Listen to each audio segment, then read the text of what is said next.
In the spring of 1889, a white pine log measuring 32 feet long and 18 inches in diameter was rolled into the Connecticut River near the Canadian border in northern Vermont. The log had been cut the previous winter in a forest 10 miles from the river, hauled to the bank on a sled pulled by oxen, and stacked in a rollway with thousands of others. When the ice went out in late April, the rollway was released. The logs tumbled into the current, and the drive began. That single log was marked with the stamp of the Connecticut River Lumber Company, a hammer brand burned into the end grain. Its destination was a sawmill in Holyoke, Massachusetts, 300 miles downstream. The journey would take the log through Vermont, New Hampshire, and Massachusetts, through rapids, over dams, around islands, past towns and farms.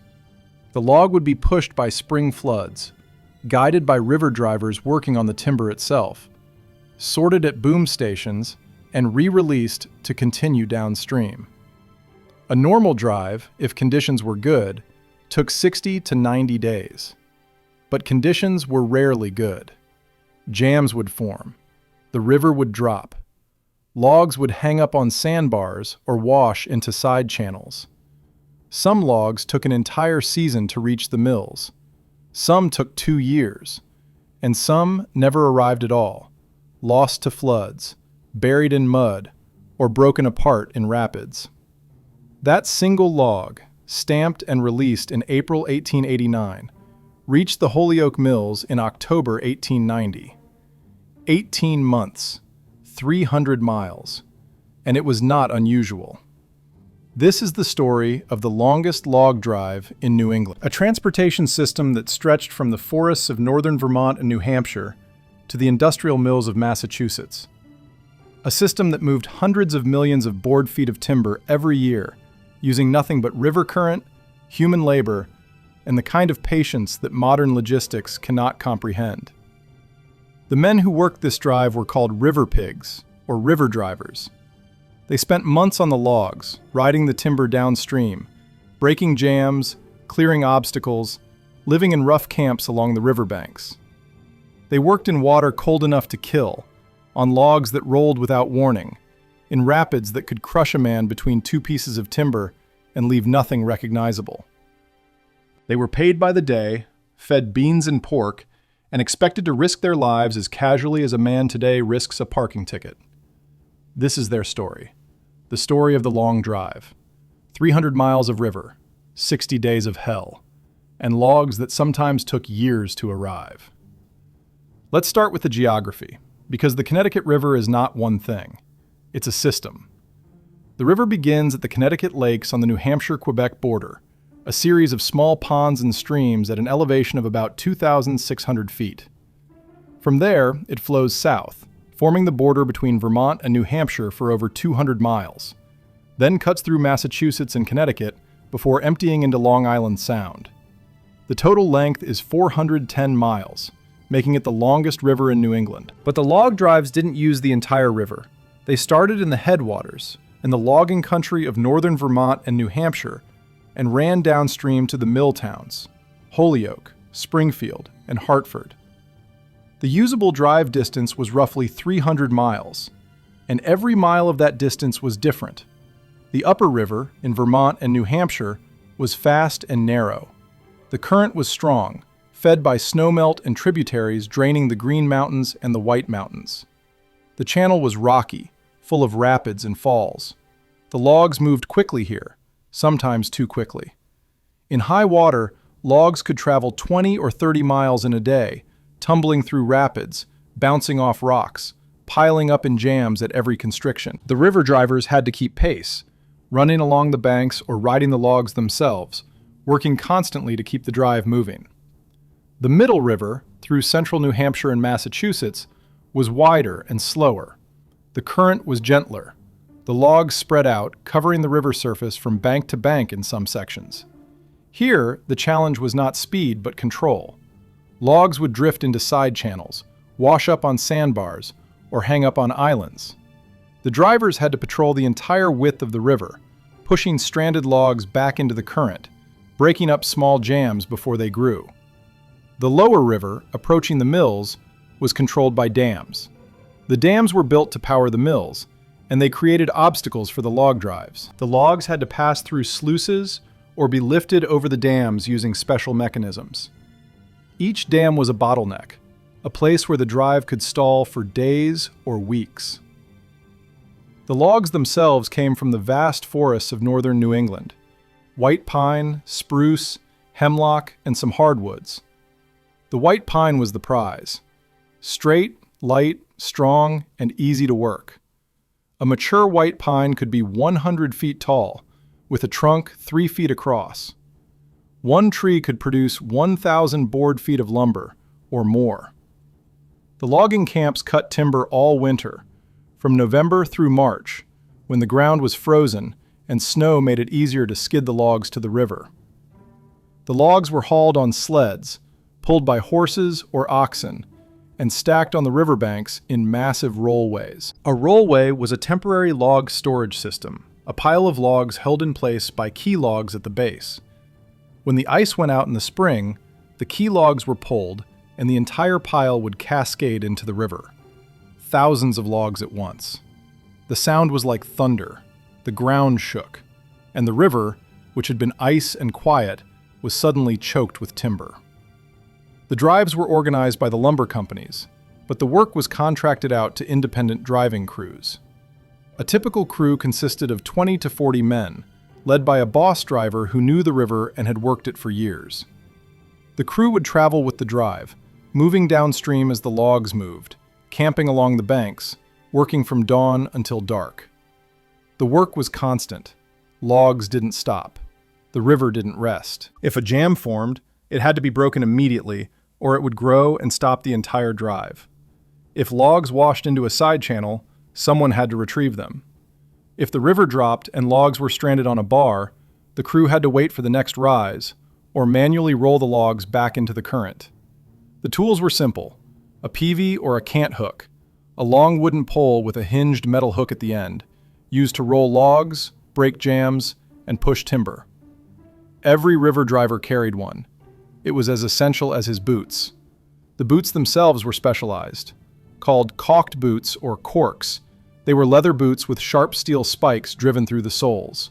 Dozens of them, arranged to give grip on wet wood and slippery bark. The spikes bit into the logs, allowing a driver to walk, run, and even stand on a floating log without slipping. But the spikes also committed you to every step. You couldn't slide your foot on a log. You had to lift and plant. One misstep, and you went into the water. Working on floating logs was an acquired skill. A log in the water is not stable. It rolls. A river driver learned to sense the roll, to shift his weight, to stay balanced. The best drivers could run across a field of logs, jumping from one to the next, using the peavey for balance, moving so fast it looked like magic. But it wasn't magic. It was practice, muscle memory, and an understanding of how logs behaved in water. A green log, freshly cut and waterlogged, floated low and heavy. A dry log, cut the previous year, floated high and light. The drivers could tell by looking which logs would roll easily and which would stay stable. The danger was constant. If you fell off a log, you went into the water. The water in the spring, fed by snowmelt, was 40 degrees or colder, cold enough to stop your heart, cold enough to paralyze your muscles in minutes. If you went under the logs, the current would pull you down and push you beneath the timber. You could drown, trapped under a raft of logs with no way to surface. The other drivers would try to pull you out, reaching with peaveys, grabbing at clothing. But if the current had you, there was little they could do. Men drowned every season. Bodies were sometimes found days later, miles downstream, or not found at all. Most people scroll past this kind of history. But you're still here. That tells me something about you. The men who rode these logs 300 miles downriver, who broke jams with hand tools and worked in water that could kill them, didn't expect to be remembered. But here you are, watching their story. If you think that matters, if you believe the impossible things our ancestors achieved deserve to be known, subscribe. Let's make sure these stories never disappear. You're part of something now. The jams were the nightmares. A log jam could form anywhere: a rock in the wrong place, a sharp bend, a shallow bar.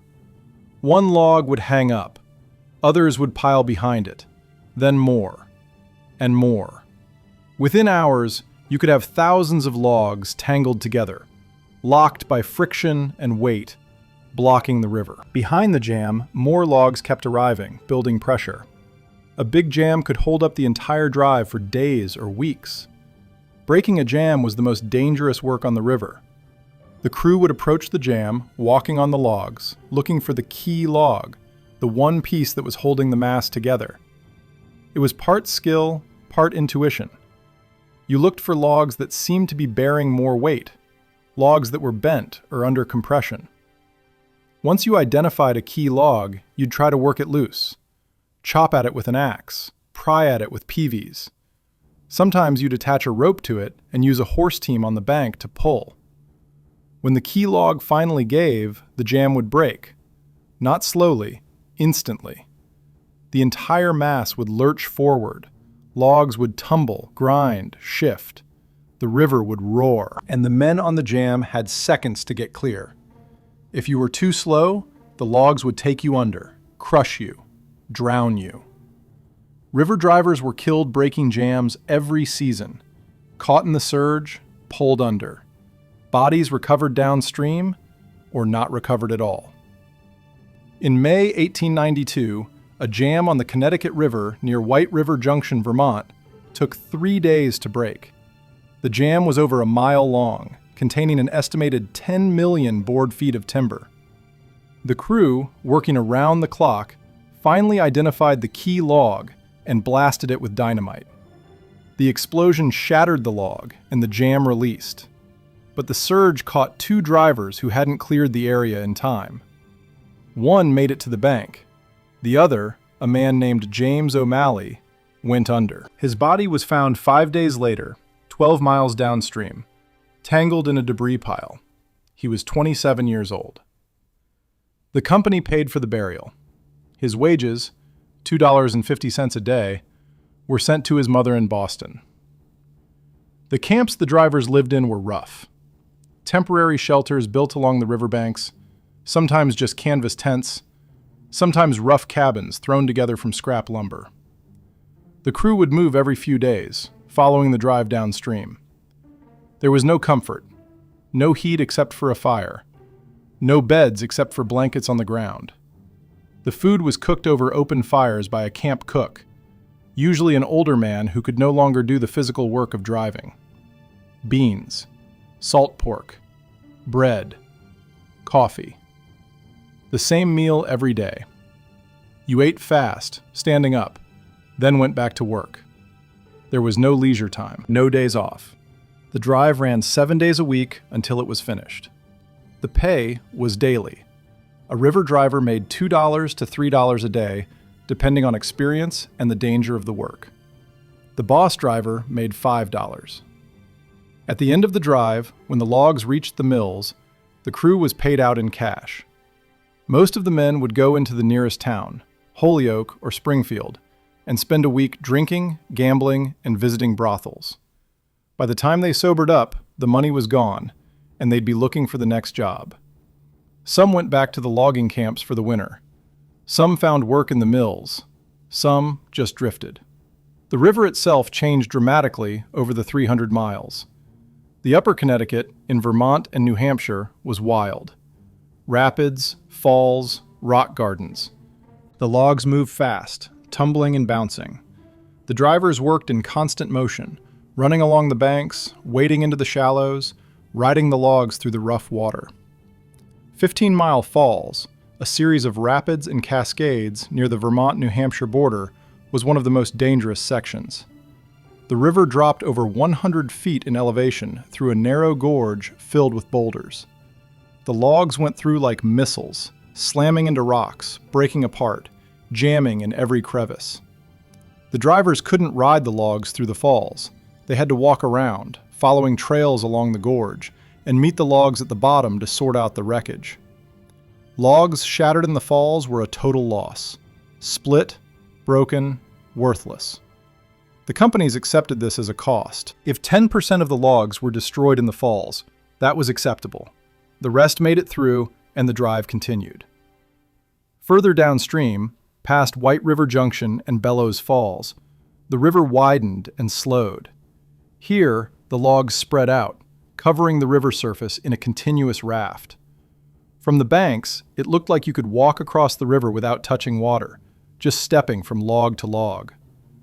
The drivers patrolled this floating carpet, breaking up clusters, pushing stranded logs back into the current. The work was less dramatic than breaking jams, but it was constant and exhausting. Push a log, wade to the next one, push again, all day. Your legs were in the water up to your thighs. Your hands were numb from the cold. And the logs kept coming. The dams were engineered obstacles. The Connecticut River, by the mid-1800s, was heavily dammed. Mills at Bellows Falls, Turner's Falls, Holyoke, and other towns had built dams to create the water power that ran their machinery. The dams were not designed with log drives in mind, but the lumber industry was too important to ignore. Compromises were made. Sluices were built into the dams, channels that logs could pass through during high water. Some dams had log lifts, mechanical systems that could raise logs over the dam and release them on the downstream side. But these systems were slow and inefficient. A drive could be held up at a dam for a week or more, waiting for water levels to rise enough to open the sluices, or for the mill to stop operations long enough to operate the lift. At Turner's Falls, one of the largest dams on the river, the log passage was a bottleneck that plagued every drive. The dam was over 30 feet high and stretched nearly 1,000 feet across the river. There was no sluice large enough to pass logs in volume. The solution was a timber slide, a wooden chute built alongside the dam. Logs were diverted into the slide and rode the chute down to the river below. But the slide could only handle logs one at a time or in small groups. Thousands of logs would pile up above the dam, waiting their turn. The drivers had to sort the logs, feed them into the slide in a controlled flow, and prevent jams from forming in the pool above the dam. It was slow, tedious work. And while the logs waited, they absorbed water, became heavier, and some sank. Sunken logs were a loss. They'd settle to the bottom of the pool and stay there, slowly rotting, buried in silt. The timeline of a drive was unpredictable. A log released in northern Vermont in April might reach Holyoke in June if conditions were ideal. High water. No major jams. Efficient passage through the dams. But ideal conditions were rare. More often, the logs would take 2 or 3 months. Some logs, caught in jams or stranded on bars during low water, would sit for an entire season. They'd spend the summer and fall stranded, get covered by ice in the winter, and be picked up by the next spring's drive. These logs, marked with the previous year's stamp, would finally reach the mills a full year after they were cut. And in extreme cases, logs took even longer. There are documented instances of logs stamped in 1887 arriving at the Holyoke Mills in 1889. 2 full years in transit. 300 miles over 24 months. The lumber companies accepted this. The logs had value whenever they arrived. Time was less important than volume. But the delays had costs. Logs sitting in water for months would absorb moisture, become heavier, and lose quality. The sap would leach out. Fungi would begin to break down the wood. Some logs would develop stain, discoloration that reduced the value. The companies factored these losses into their pricing, but it was inefficient. The ideal was a fast drive. Get the logs to the mill quickly while the wood was still fresh. But the river dictated the pace, not the companies. The men who worked the drives were a distinct culture. River pigs was not an insult, it was an identity. They were proud of the work, proud of the skill it required, proud of the fact that most men couldn't or wouldn't do it. They had their own slang, their own songs, their own codes. A driver who broke a jam was respected. A driver who froze up, who hesitated when the logs started moving, was not. Courage was the currency. Skill was the standard. And loyalty to the crew was absolute. If a man went into the water, you pulled him out. If a man was hurt, you carried him. If a man died, you buried him and you didn't talk about it. The danger created a bond. Men who worked together on the drives formed friendships that lasted lifetimes. They trusted each other in ways that office workers never understand. When you're standing on a log in the middle of a river, with the current pushing and the timber shifting, and your partner is the only thing between you and drowning, you learn who you can rely on. And that knowledge, that trust, was worth more than money. The deaths were frequent enough to be routine. Every drive lost men. One or two, sometimes more. Drownings, crushed by logs, injuries that became infections that became fatal. The companies didn't keep detailed records. A man died, he was buried, his name might be noted in a ledger, or it might not. Most of the men were transient, no families, no permanent address. They died and disappeared from history. But some names survived.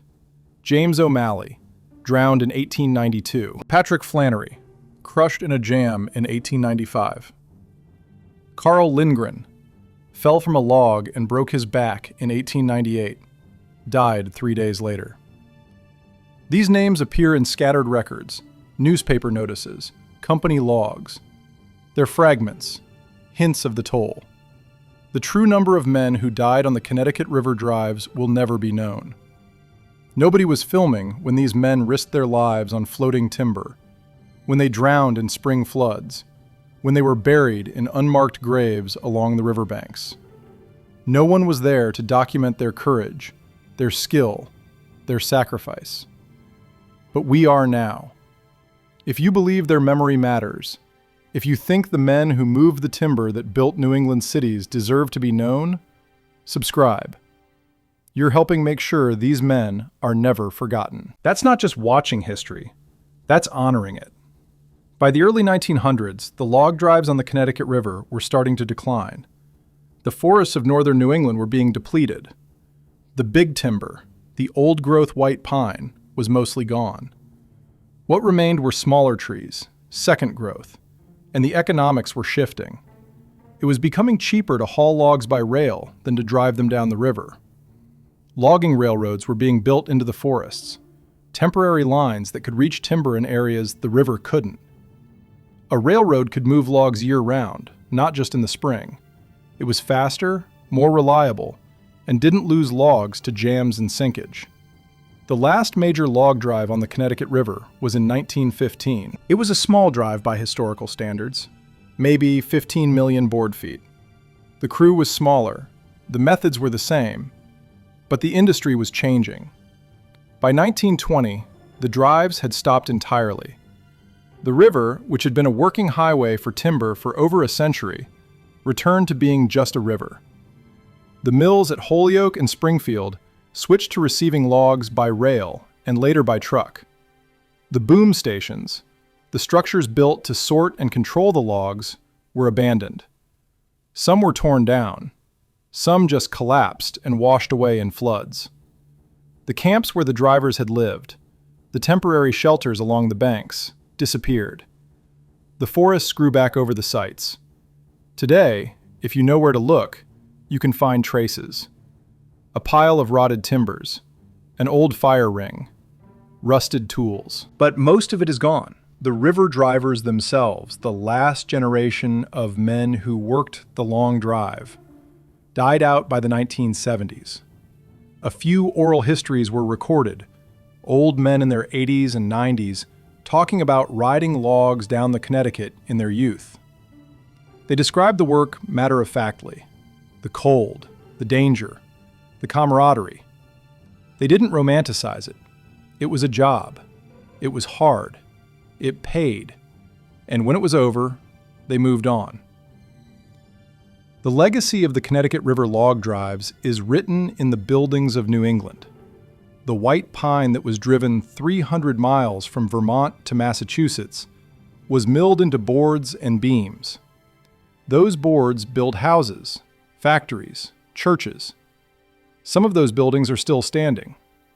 The wood is still sound, still bearing weight, 100 or 150 years later. The men who cut the trees and drove the logs are forgotten, but the wood remains. The river itself still flows, cleaner now than it was in the logging era. The dams are still there, generating power, controlling floods. The sluices and log slides are gone, filled in or demolished. The river is used for recreation now, kayaking and fishing. People float the same sections that the river drivers worked, completely unaware of the history beneath them. The rapids at 15 Mile Falls are still there, still dangerous, but now they're a whitewater challenge, not a workplace. In a few small museums along the river, there are exhibits, photographs of the log drives, showing the river covered with timber, men standing on the logs with peavies in hand, displays of tools, caulked boots, peavies, cant hooks, maps showing the route of the drives. But these exhibits are small, tucked away in local historical societies, visited by a handful of tourists each year. The story is fading. Some of you have been here from the beginning. You're not just watching these stories, you're part of this. If you want to go deeper into the history of the men who drove logs 300 miles down wild rivers, who worked for months on end in conditions that would break most people today, join the membership. You'll get early access to videos before anyone else sees them. You'll get behind-the-scenes breakdowns of the research, the archives, the process of bringing these forgotten stories back to life. And you'll be part of the tribe that keeps this history alive. The membership link is in the description. Our members are the reason we can keep digging into the past, finding the river drivers, the loggers, the men whose names were never recorded, and telling their stories.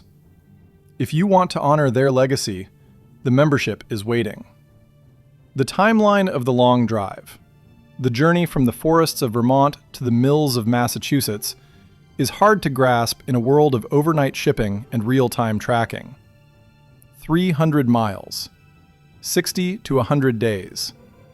Some logs taking 2 full years. It seems impossible, inefficient, wasteful. And it was all of those things. But it was also the only option. There were no trucks, no highways. The railroads were limited. The river was the highway, and the current was the engine. The system worked because men made it work. Men who rode the logs, who broke the jams, who drowned and were replaced by the next crew. Men whose labor, invisible and uncounted, moved the timber that built a region. The Connecticut River log drives were not unique. Similar drives happened on the Penobscot in Maine, on the Kennebec, on the Androscoggin, on the St. Croix, on rivers across the northern logging regions. But the Connecticut was the longest continuous drive in New England. 300 miles of river, hundreds of millions of board feet of timber, decades of operation, and a human cost that was never fully tallied. Walk along the Connecticut today and it's quiet. Clean water, tree-lined banks, kayakers and fishermen. It's hard to imagine the river choked with logs, covered bank to bank with floating timber. Hard to imagine men running across that moving carpet of wood, peavies in hand, working from dawn until dark.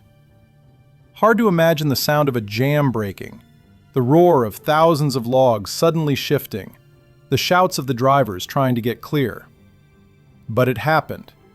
For over a century, the Connecticut was a working river, a transportation system, a dangerous and essential piece of infrastructure.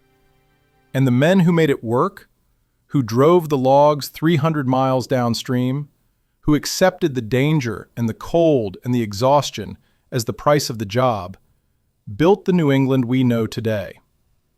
They're gone. The drives are gone. But the legacy remains in the wood, in the buildings, and in the memory of what was possible when necessity demanded it, and men were willing to pay the cost.